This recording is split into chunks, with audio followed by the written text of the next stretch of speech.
wo kwa na uyam bom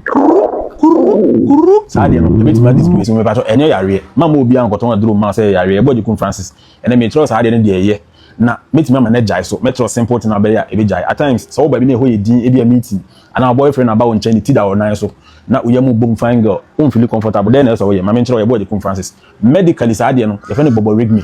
kana minti boborigme e ye Greek onomatopoeia Greek for the omaso to for say that dey nisi bom no na mo to no din boborigmus ana boborigme nka Ghana na yeto sa medical term na nke be friend because ana yeso yete no me pato what ma say like video na me ntro na onipa duan se de nyame aye no wo ho system ba ko a onhome e the digestive system na yedidi a oyam aduane no ye digestive system onhome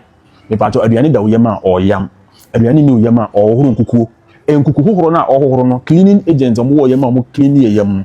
omo na cause sa didi no I friend boborigme na senior man na oho ana cleaning agent for na nka Ghana be from Zoom Lion ho e from migrating motor complex MMC obi oni MMC bia nim say dem kan ye nokre de onim so de badwin say AI enfiom brabesu ade de esi ni say every 90 minutes to 120 minutes bia no oni padua no o clean oyam oho nkuku e bia na wadidi mucus wo oyam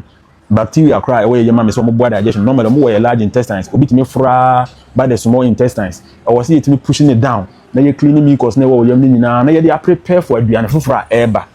sa preparation na omo ye no omo squeeze air no a enam small intestines through peristalsis move it down it me create that sound vibration that vibration na yet na bonten imagine how I etinye mo yam a wotina bonten we be say na e fa he na ba bonten ma wote enam o muscles na wo yam no the rectus abdominis muscles no if intestines man na appear for because sound travel in tissues and in water very well enti na wote abonten a wote sa didi no but yate ade asu ade mama obi a me kan say ye koko nkoto aduro nkosa bibi na obi dey very loud sing obi depending on how our tissue na wo hanete se fat wo ha bibra e bite me absorbing nti enduro abonten kese na mom say come so de na wonya nyidi a e mala sound ni bebre na mframa so gina oyema it ma sound no eye bebre